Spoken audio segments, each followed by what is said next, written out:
Pernahkah Anda bertanya-tanya, mengapa seorang pria yang begitu gagah, begitu perkasa, begitu percaya diri di luar sana, justru sering terlihat kalah ketika berhadapan dengan seorang wanita di ranjang? Di tempat yang seharusnya menjadi ruang keintiman, pria seringkali runtuh lebih dulu.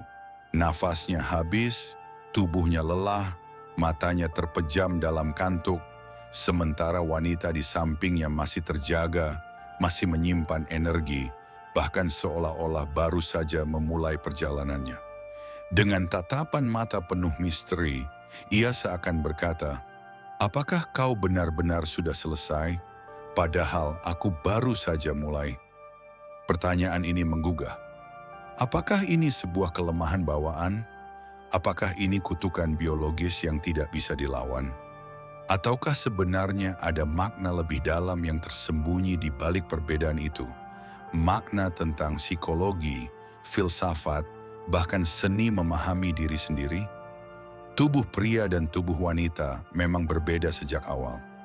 Pria seperti obor, cepat menyala, cepat terbakar, dan cepat padam.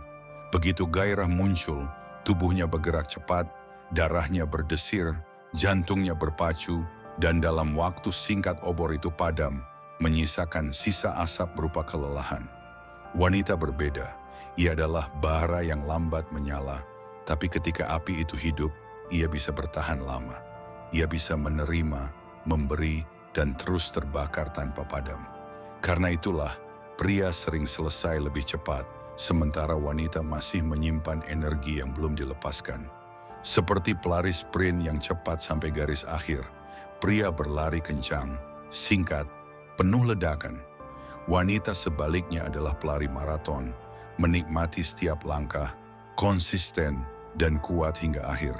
Namun kelemahan pria bukan hanya soal tubuh. Lebih dalam dari itu, ada kelemahan psikologis. Pria adalah makhluk visual. Ia begitu mudah terangsang oleh senyum samar, oleh lekuk tubuh, oleh tatapan mata, atau bahkan hanya bisikan lembut di telinganya. Otaknya langsung dibanjiri dopamin, tubuhnya merespons cepat, dan nafsu menguasainya. Nafsu inilah yang membuat pria terburu-buru, ingin segera membuktikan dirinya, ingin segera mencapai puncak seolah-olah kemenangan ditentukan oleh kecepatan. Sedangkan wanita jauh lebih kompleks. Ia butuh rasa aman, butuh keintiman, butuh sentuhan perlahan, butuh komunikasi, butuh waktu. Baginya, perjalanan menuju puncak seringkali lebih indah daripada puncaknya itu sendiri. Maka terjadilah jurang. Ketika pria sudah selesai, wanita justru baru saja mulai. Disinilah kekalahan pria semakin jelas. Ia bukan hanya kalah karena tubuhnya berbeda, tapi karena pikirannya sendiri. Ia dikendalikan oleh nafsu, bukan oleh kesadarannya. Ia membiarkan dirinya menjadi budak dari dorongan paling primitif dalam dirinya. Dan lebih dalam lagi, ada misteri yang tak terbantahkan. Wanita bukan sekadar tubuh, ia adalah misteri yang memikat. Energi sensualnya tak bisa dijelaskan hanya dengan logika. Bahasa tubuhnya, cara ia bernapas, lengkung senyumnya, bahkan diamnya saja bisa menundukkan seorang pria tanpa kata. Di ranjang, misteri ini semakin nyata. Pria mungkin merasa sedang mengendalikan permainan, padahal sebenarnya ia sedang diarahkan. Dengan sedikit gerakan, dengan perubahan ritme, dengan satu tatapan saja, wanita bisa mengendalikan jalannya tarian itu. Dan tanpa sadar, pria merasa menang padahal ia hanyalah pemain dalam koreografi yang wanita ciptakan. Tapi sebenarnya, apakah pria benar-benar kalah karena wanita lebih kuat? Mari kita lihat dengan kacamata filsafat Stoik. Marcus Aurelius pernah berkata, "Dia yang mampu menaklukkan dirinya sendiri lebih hebat daripada dia yang menaklukkan ribuan musuh di medan perang." Epictetus menambahkan, bukan hal-hal di luar diri kita yang merusak kita, melainkan reaksi kita terhadap hal-hal itu. Dari sudut pandang stoikisme, pria sesungguhnya kalah bukan karena wanita. Ia kalah karena gagal menaklukkan dirinya sendiri. Ia kalah oleh nafsu yang terlalu terburu-buru. Ia kalah oleh ego yang ingin segera membuktikan maskulinitas. Ia kalah oleh ketidaksabaran yang membuatnya tidak mampu menunda kenikmatan. Stoikisme mengajarkan, kendalikanlah yang bisa dikendalikan. Dalam hubungan intim, itu berarti kendalikan diri sendiri.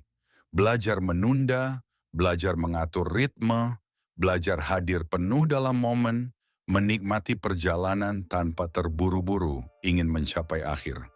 Kekalahan pria di ranjang hanyalah cerminan dari kekalahan yang lebih besar.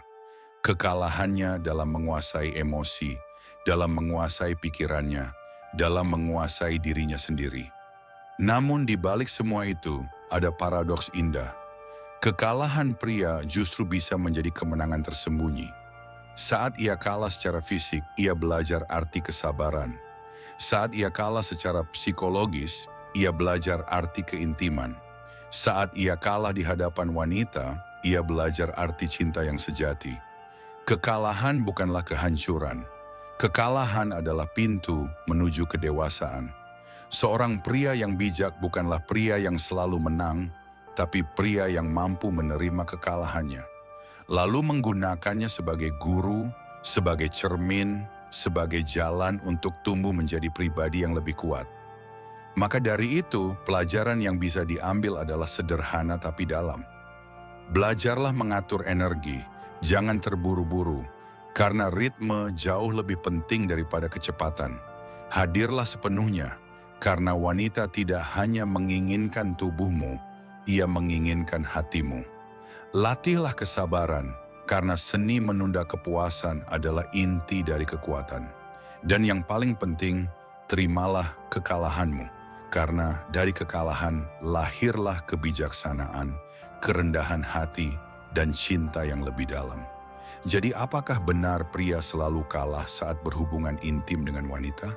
Ya, jika kita melihatnya dari stamina, dari kendali nafsu, dari ritme, tapi kekalahan itu bukanlah sebuah aib. Kekalahan itu justru membebaskan. Membebaskan pria dari ego, dari kesombongan, dari nafsu yang membutakan. Karena pada akhirnya hubungan intim bukanlah pertempuran, ia adalah tarian.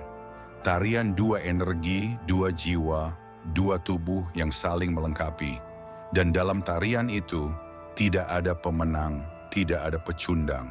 Yang ada hanyalah harmoni, di mana pria belajar rendah hati, wanita menghadirkan misteri, dan keduanya sama-sama menang dalam cinta.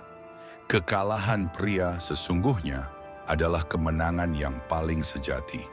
Bukan kemenangan atas wanita, melainkan kemenangan atas dirinya sendiri.